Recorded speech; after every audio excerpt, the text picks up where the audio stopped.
जरा कल्पना कीजिए, आज से लगभग 4-5 हजार साल पहले की बात है, जब दुनिया के कई हिस्सों में लोग अभी छोटे छोटे गांवों में रहते थे। उसी समय भारत की धरती पर एक ऐसी सभ्यता विकसित हो रही थी जो अपने समय से बहुत आगे थी। यह सभ्यता थी सिंधु घाटी सभ्यता।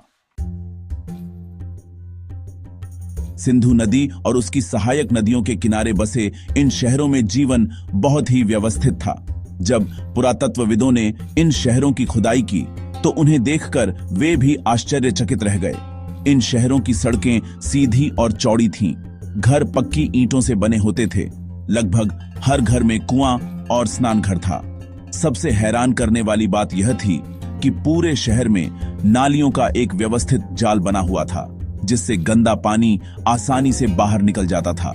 यह व्यवस्था इतनी उन्नत थी कि आज भी कई शहरों में ऐसी योजना देखने को नहीं मिलती।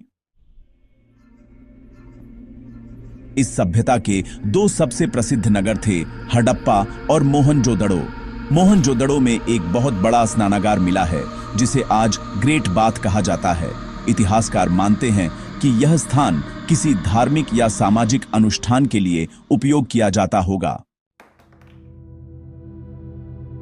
इन शहरों में रहने वाले लोग मेहनती और कुशल थे।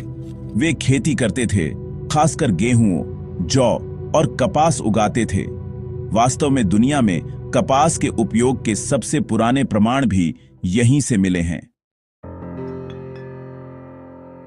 सिर्फ खेती ही नहीं, वे लोग व्यापार भी करते थे।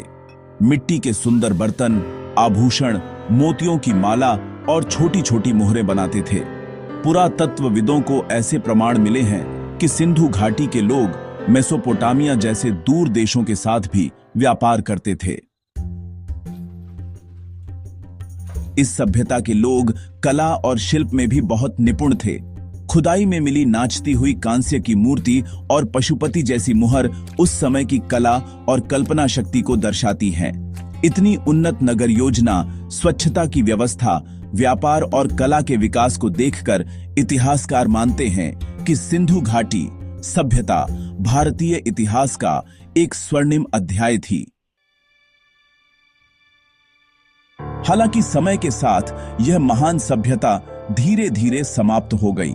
इसके पतन के कारणों पर इतिहासकारों में अलग अलग मत हैं, जैसे जलवायु परिवर्तन, नदियों का मार्ग बदलना या अन्य प्राकृतिक कारण।